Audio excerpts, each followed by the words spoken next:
തൃശൂർ നഗരത്തിലെ വെള്ളക്കെട്ട് പരിഹരിക്കുന്നതിനുള്ള പഠന റിപ്പോർട്ട് സമർപ്പിച്ചു. കേന്ദ്രമന്ത്രി സുരേഷ് ഗോപിയുടെ നിർദ്ദേശപ്രകാരം പരിസ്ഥിതി ശാസ്ത്രജ്ഞൻ ഡോക്ടർ കെ.ജി. പത്മകുമാറിന്റെ നേതൃത്വത്തിലാണ് റിപ്പോർട്ട് തയ്യാറാക്കിയത്. താണിക്കുടം പുഴയുടെ തുടക്കം മുതൽ ഒടുക്കം വരെ പഠനം നടത്തിയാണ് റിപ്പോർട്ട് അവതരിപ്പിച്ചത്.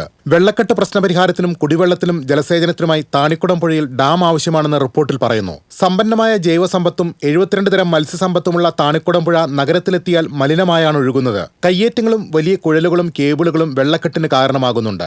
ബാലൻസിംഗ് കനാൽ നിർമ്മിച്ച് നീരൊഴുക്ക് സുഗമമാക്കണം. ഏനമാവ് ഇടിയഞ്ചിറ റെഗുലേറ്ററുകൾ ഓട്ടോമാറ്റിക് ആക്കണം. ചേറ്റുവയിൽ കണ്ടൽ ചെടികൾ വെച്ചുപിടിപ്പിച്ച് ജൈവ കവചം നിർമ്മിക്കണം. തൃശൂർ നഗരത്തെ സ്പോഞ്ച് സിറ്റി ആക്കാനുള്ള നടപടി വേണം. അനാവശ്യമായ പാലങ്ങളും നിർമ്മിതികളും വെള്ളക്കെട്ടിന് കാരണമാകുന്നു. അതെല്ലാം നീക്കണം. കുണ്ടുവാറത്തോടും ഗിരിജത്തോടും കോർപ്പറേഷൻ കനാലും പരസ്പരം ബന്ധിപ്പിക്കണമെന്ന നിർദ്ദേശവുമുണ്ട്.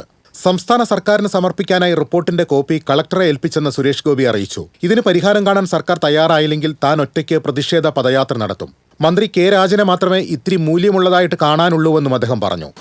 അടുത്ത ഒരാഴ്ച കൊണ്ട് മേയറും ബഹുമാന്യനായ കളക്ടറും കേരള സർക്കാരിന്റെ മുമ്പിൽ വെച്ച് തൃശ്ശൂരിന്റെ ചുമതലയുള്ള രാജൻ മന്ത്രി, ഞാൻ അദ്ദേഹത്തെ മാത്രമേ ഒരിത്തിരി മൂല്യമുള്ള ഒരു വ്യക്തിയായിട്ട് കാണുന്നുള്ളൂ.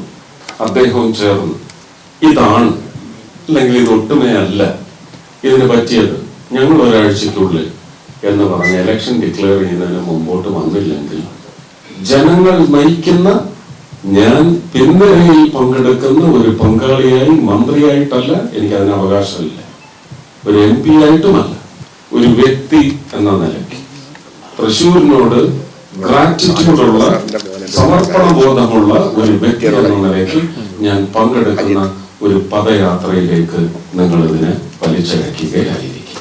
BJP സംസ്ഥാന vice president B. Gopalakrishnan, Jacob Thomas, BJP കൗൺസിലർമാർ, റെസിഡൻസ് അസോസിയേഷൻ പ്രതിനിധികൾ തുടങ്ങിയവർ പങ്കെടുത്തു.